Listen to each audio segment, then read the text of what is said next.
bàyyi tubaab bi wax ci wolof pour suñu population yi nga xam ne ñoom nga gis ñu mën a xam ndax ñëpp mënuñu taxaw fii wax lan mooy seen problème. Le président de la République ku ci ne xam na ne le projet des 100 000 logements chaque jour que Dieu fait occasion bu mu am rawatina conseil des ministres yi bi ngeen di nekk daf ciy wax lu jëm ci programme 100 000 logements yi pour que sénégalais yëpp mën a am ay dëkkuwaay mu nekk lu ñu rafetlu lu ñu ànd di ko ci gunge. suñu problème rek mooy dans la zone de Kër Moussa gis nañu ne am na fi benn ZAC bu am ñetti lot mais jusqu'à le moment où je vous parle la commune de Kër Moussa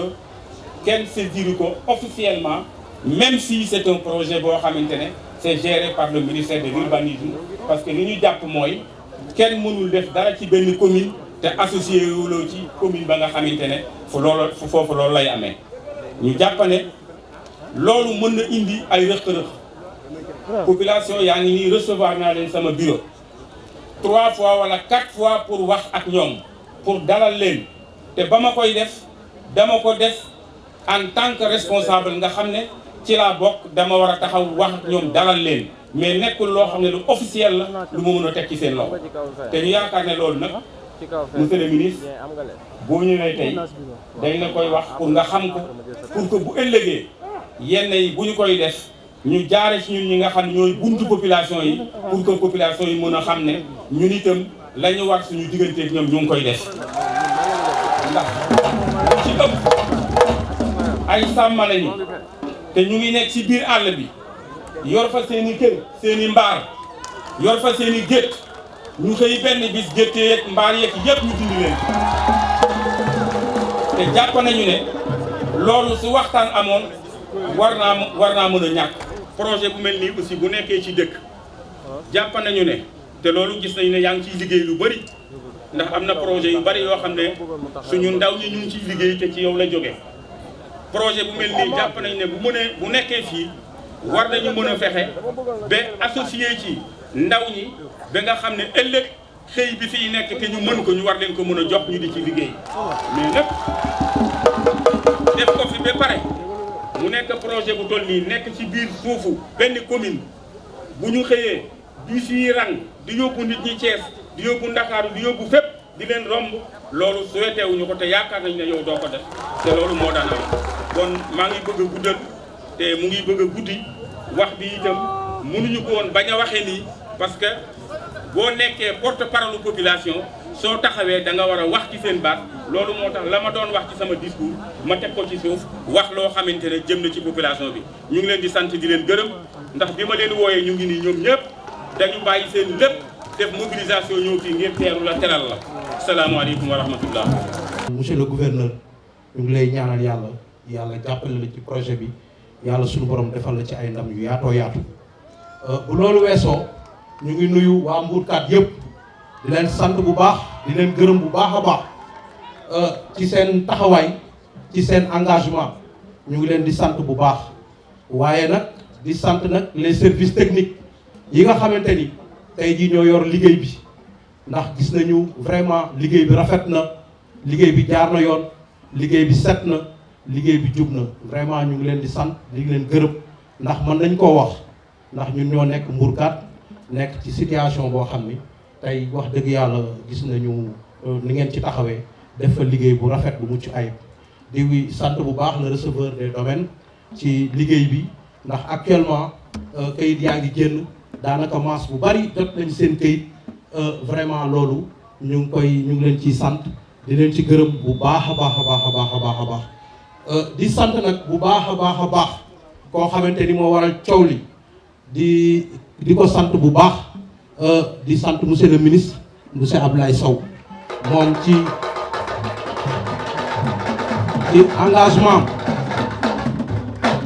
engagement ci wetu président de la république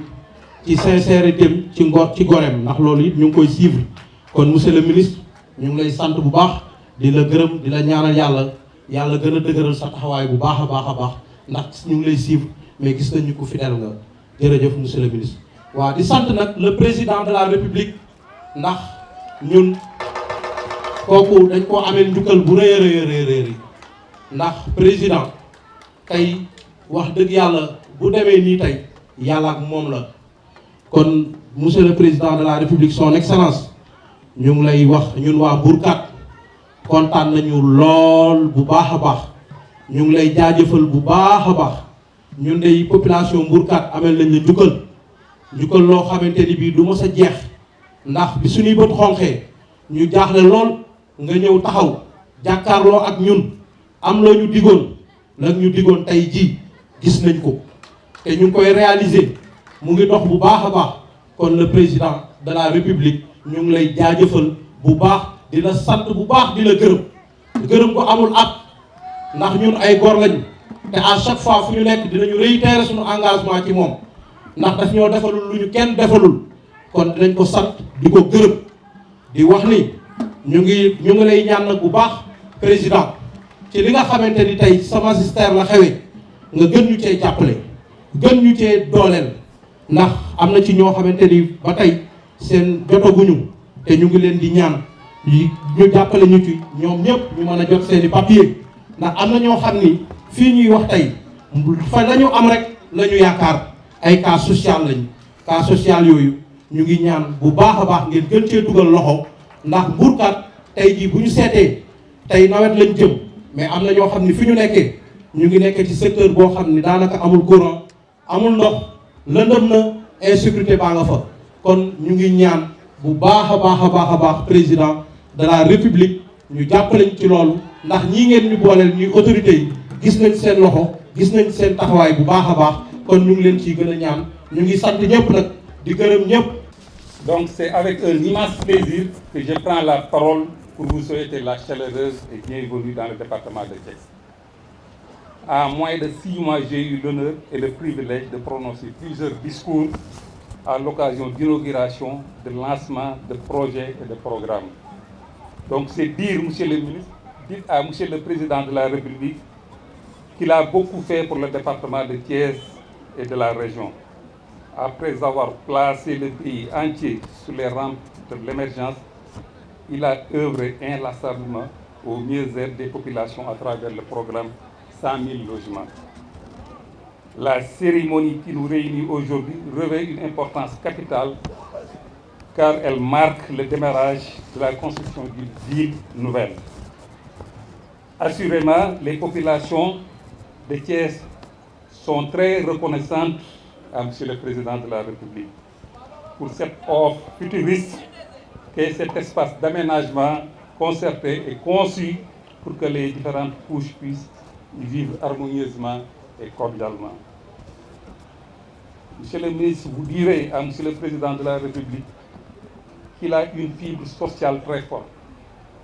Non seulement il a transformé complètement le pays dans tous les secteurs, mais il a aussi beaucoup fait dans le domaine social en direction des populations démunies. Je donnerai comme exemple les bourses de sécurité familiale dont j'ai eu l'honneur de lancer le paiement à la Poste en tant que directeur général. Et connaissant très bien les impacts positifs qu'elles avaient sur les populations qui se présentaient très tôt à nos guichets pour les percevoir, bourses qu'il vient de revaloriser de manière substantielle. Donc, Monsieur le ministre, vous direz à Monsieur le Président de la République qu'il appartient à la race des grands leaders qui transforment radicalement leur pays. À l'image de Mahathir Mohamed, qui a changé complètement le visage de la Malaisie et qui a inspiré tous les dirigeants des pays de l'Asie du Sud-Est. Vous direz à Monsieur le Président de la République qu'il a pris sa décision et nous la respectons. Après sa décision, il y a eu un élan international pour saluer cette décision historique, mais nous voyons le retrait d'un compagnon d'une dimension exceptionnelle. De rendre accessible le logement à toutes les catégories sociales, Notre société Soafriloge a une longue tradition de plus de 20 ans dans la construction de logements sociaux à travers l'Afrique et particulièrement l'Afrique de l'Ouest.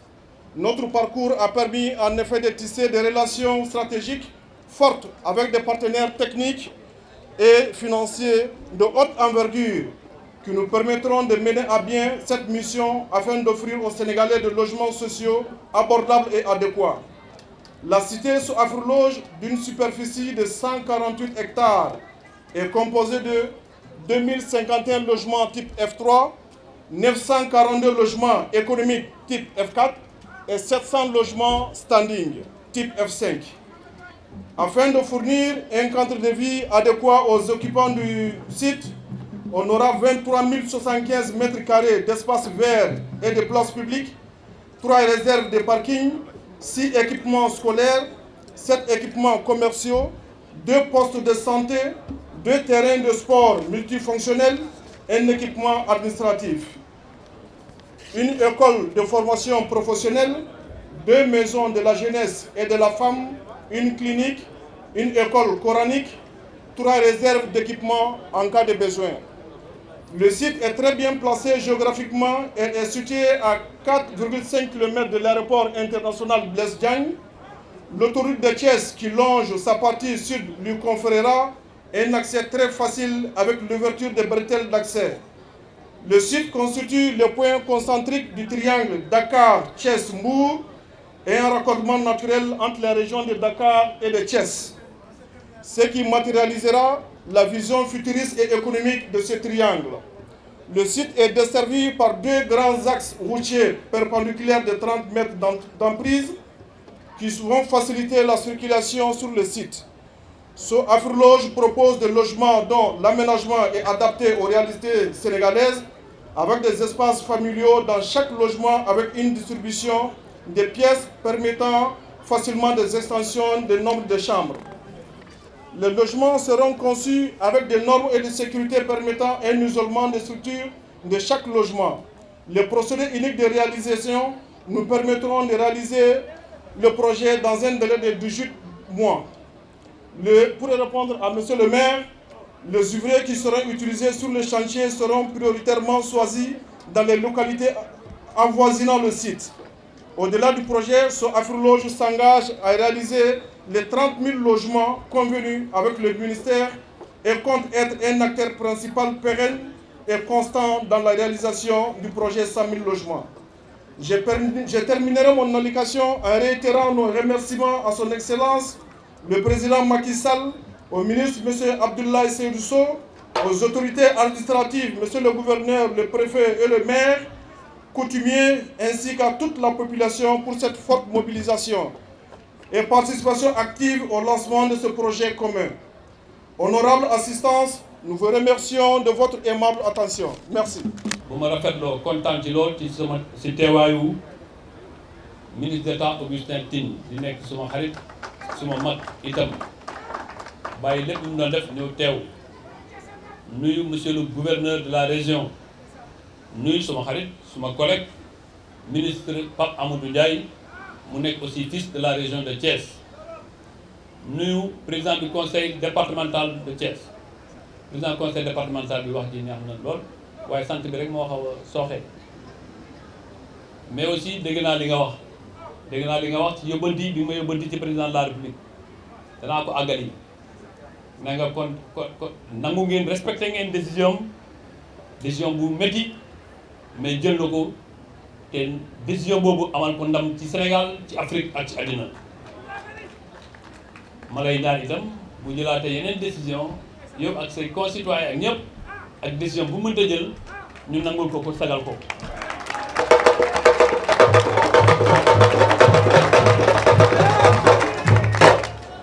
may nuyu suma xarit suma rak boo xaw a tëri di itam président Abdou Mbow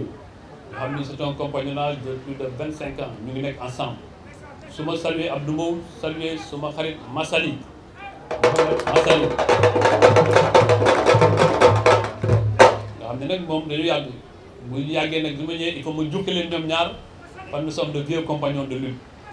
mën nuyu maire yi fi teew yëpp jiital ci maire Kër Moussa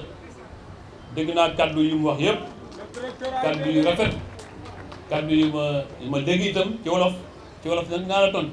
mais danaa ci ñëwaat nuyu itam maire yi yeneen maire yu bàyyi seen liggéey yëpp mooy représentant maire de la commune de Thiès suma xarit Babacar Diop yónnee na fi représentant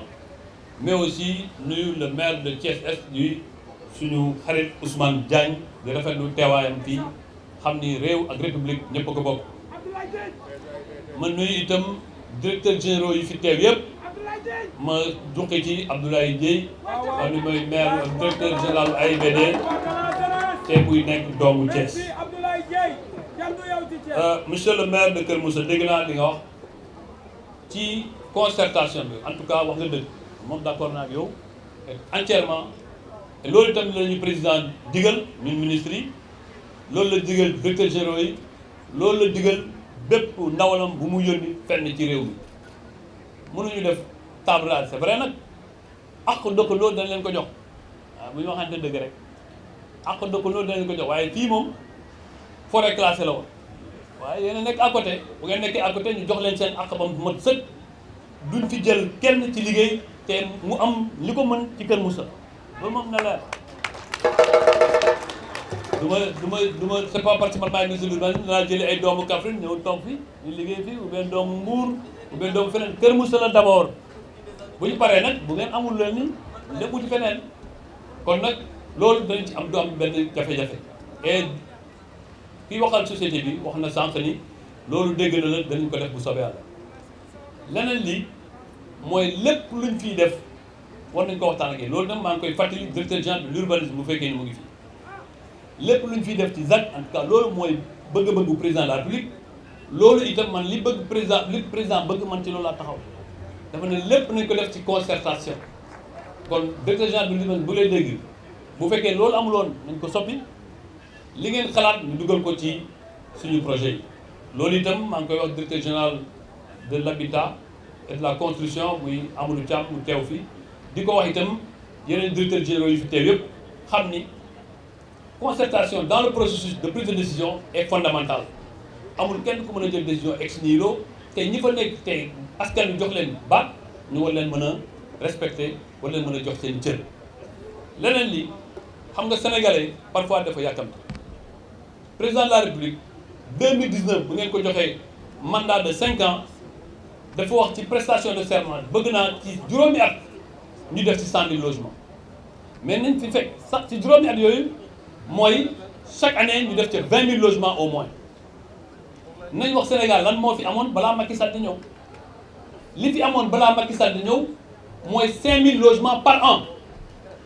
et 5 000 logements yooyu dañ doon wax kër ak parcelle Macky Sall mu ne nañ jógee ci 5 000 mooy kër ak parcelle ñu dem ci 20 000 logements ay kër yu tabax c'est un changement total de paradigme mais yemu fa mu ne Sénégal dafa bëri ñu néew di doole nañ jàppale néew di doole bu ñu bàyyee sénégalais yi rek ak banques yi du dox maa ngi saluer la présence du directeur général de la BHS Bokar Sy moom xam ne ni bu ñu bàyyiwoon sénégalais rek ak seen néew doole ak banques yi du dox mu ne nañ def diggante banques yi ak sénégalais yi ñu jël lu mel ni fonds pour l'habitat social ñu def ko fa fonds pour l'habitat social war a liggéey pour que garantie bi yomb ci wetu banque yi kër bi doon jar 20 millions bu doon jar 20 millions président Macky Sall mu ne nañ ko wàññi ba sénégalais bi war ko mën a am ba 12 millions daanaka ku ci am fii kër rek président may na la ci gafaka réew mi 8 millions de francs CFA mais loolu dafa am fu war a jaar ba pare fii ñëw rek doo ñëw rek tabax mu créé balaa moom muy àgg ci bopp réew mi kenn mësu koo xalaat mu créé un aménageur public mooy société mooy Safrine te Mahécor nekk fi di directeur général mu ne aménagement yi nañ ko def ba fi muy ñu def première ñu def secondaire ba tertiaire yépp na ko état bi jël en charge bu ci dërëmu kii tabax bu mu ci dugg loolu tax mu nekk innovation profonde mu ne ñi bëgg nekk ci bitim réew ou bien nekk ci réew mi nekk ci tabax nañ leen exonérer de toute taxe loolu yëpp ci jàppale mais am na ñu nga xam ne ñu yàkkamti ñu foog ne ndar dafa xëy sotti ndar xëyul sotti moo tax tey ñu ngi ci première étape bu wan nit ñi lépp lu Macky Sall waxoon teg nañ ci bët.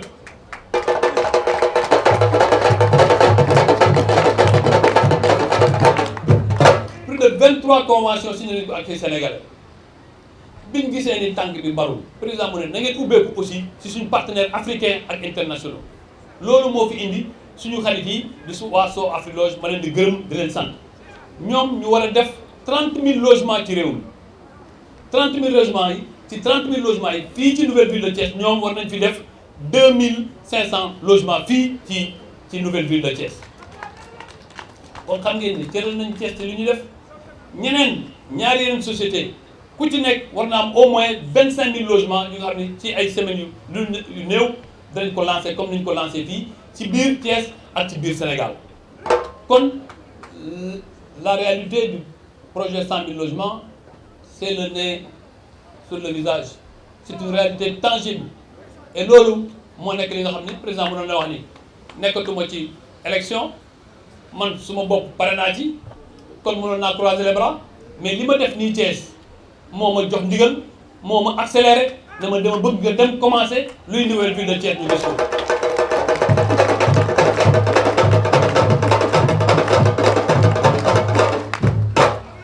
ma koy sant di ko gërëm du ma tàyyi di ko sant di ko gërëm ci confiance am à côté de lui gën nañu jàng luy état gën nañu jàng muy luy servir la République gën nañu jàng lañ mooy nekk au service de sa population. Cet homme-là restera dans le cœur des Sénégalais autant que le Sénégal existera. Et c'est pourquoi maa ngi saluer li ma fi gis ci mobilisation man dama foogoon ne rek dañu ñëw def lancement commencé démarrer ñu dem mais gis naa engagement population Kër Moussa gis naa jàppale Kër Moussa féliciter le collectif de Mbourkat parce que nit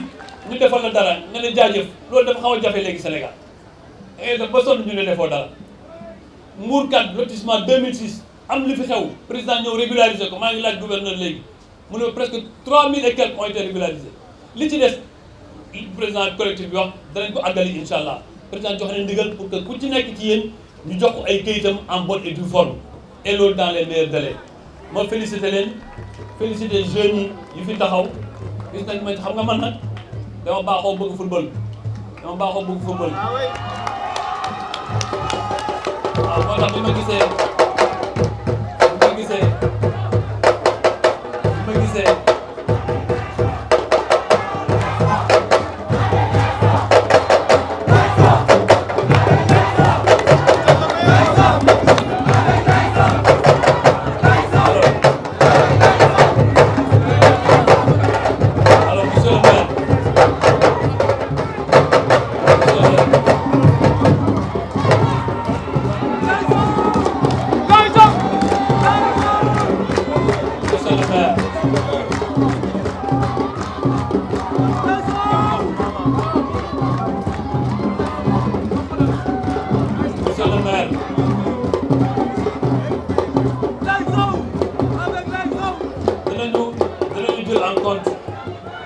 dinañu jël en compte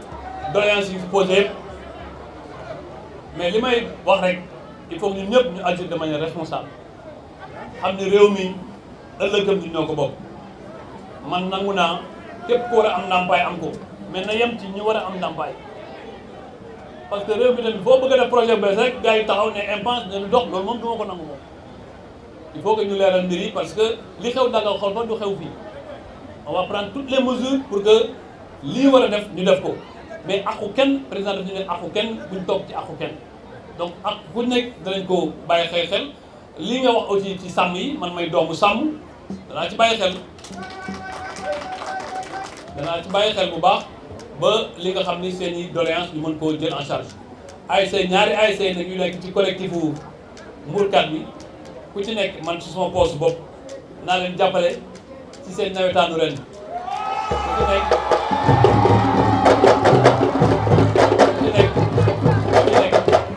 ma may la 500 000 francs ak 2 jeux de maillot ak ku ci nekk ma may la 10 ballons de football